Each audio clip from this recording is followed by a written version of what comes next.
perform on this show tonight for Street's birthday. So if you guys give a wonderful round of applause. She's performed all over Europe, and I think this is her New York City debut. So please give it up for Magda Mihaila.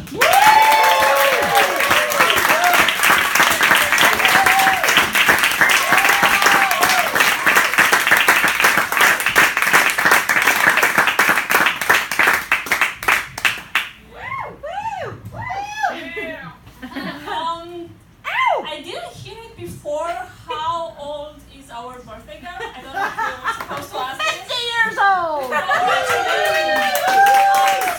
so happy when I meet people that are older than me. I feel this feeling of spite when I meet somebody who is younger than me because they still have time to figure out what Snapchat is. Like, they have so much time for new opportunities and learning new things, and yeah, I hate it.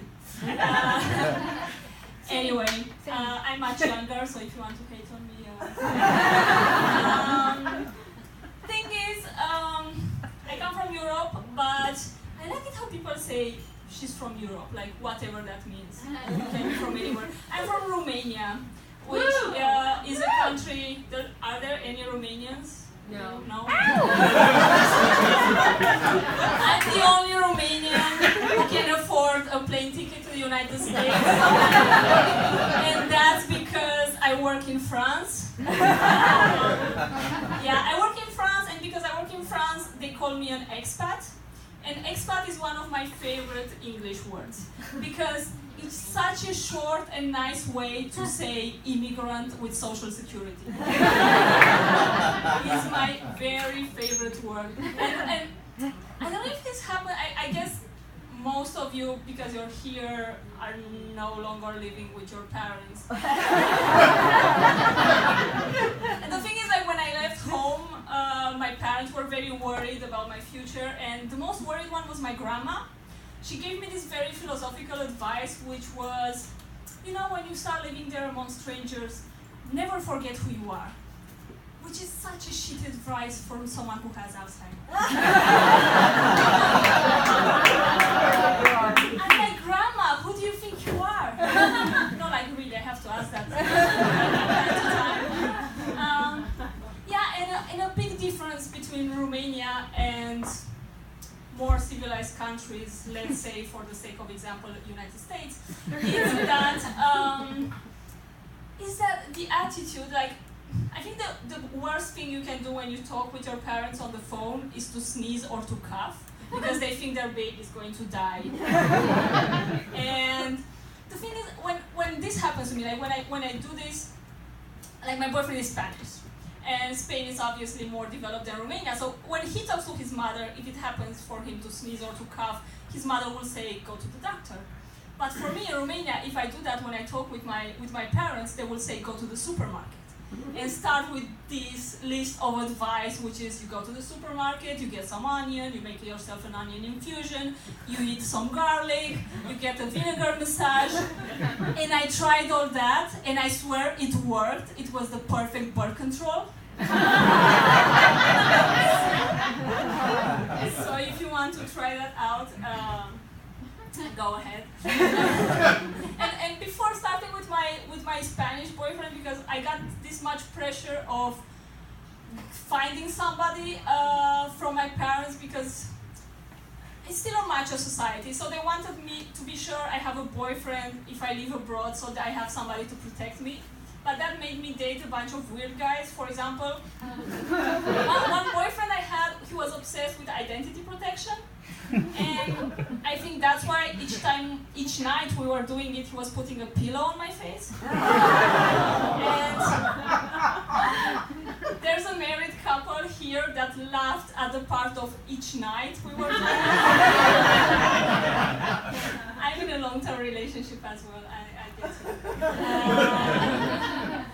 But yeah, that's the thing. And another difference between Romania and the rest of the world is that, you know the movie 50 Shades of Grey?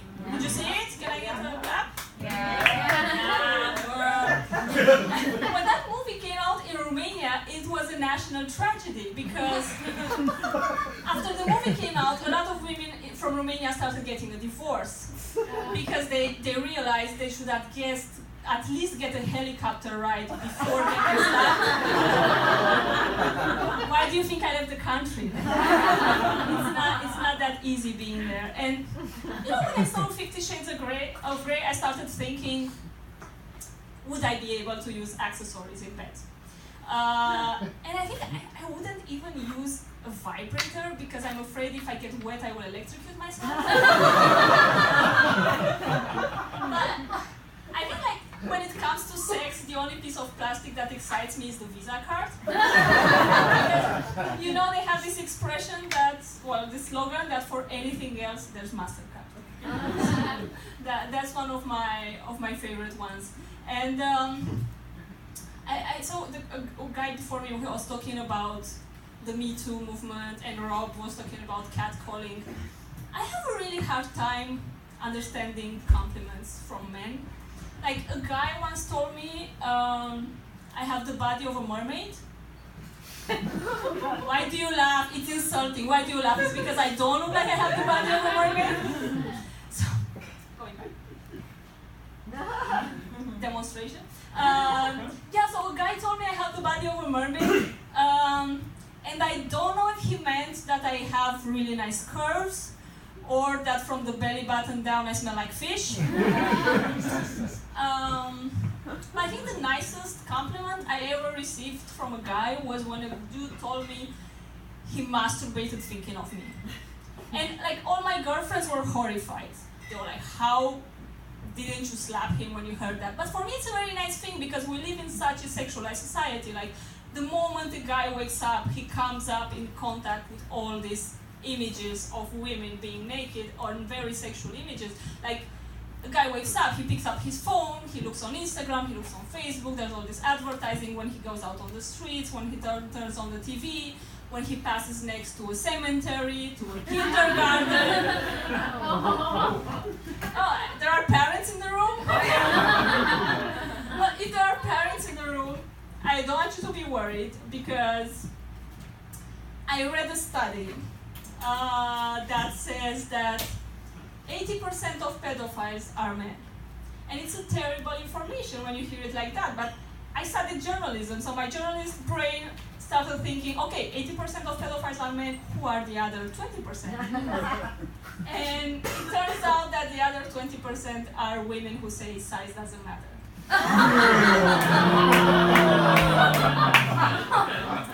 So now you know, if you ever heard it.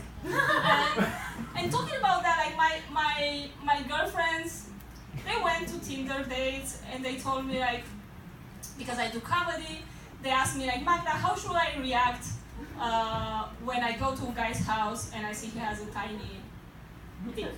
And my advice is, for me, tiny dicks are like ugly babies. People have them, they know what they have, but they are still proud because they know they are stuck with it for the rest of their life. Right? So for me, the advice is to react when you see a small dick as you would react when you see an ugly baby, and say very neutral things that don't mean anything. I have some favorites ooh, he's so hairy. Or, my very favorite is the one that would be very neutral, oh, he looks just like you. So for the next times. And the thing is, from my feminist side, there is something I don't like, is when they say women don't watch porn because they are too shy. For me, I'm going to clear it for everybody in the room. The reason why that doesn't happen is because porn sites have so many categories. It's impossible to choose. It would be much faster to go on a Tinder date, do whatever I want with the guy and come back home than to choose from all the categories. Do you know where there are less categories? On websites selling shoes. And actually, porn sites could learn something from websites selling shoes and let me choose by size and color. Thank you guys, that was fun.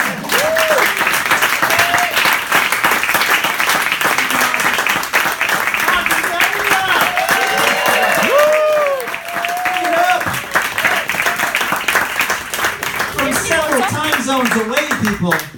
The show is international. Are you ready for more show?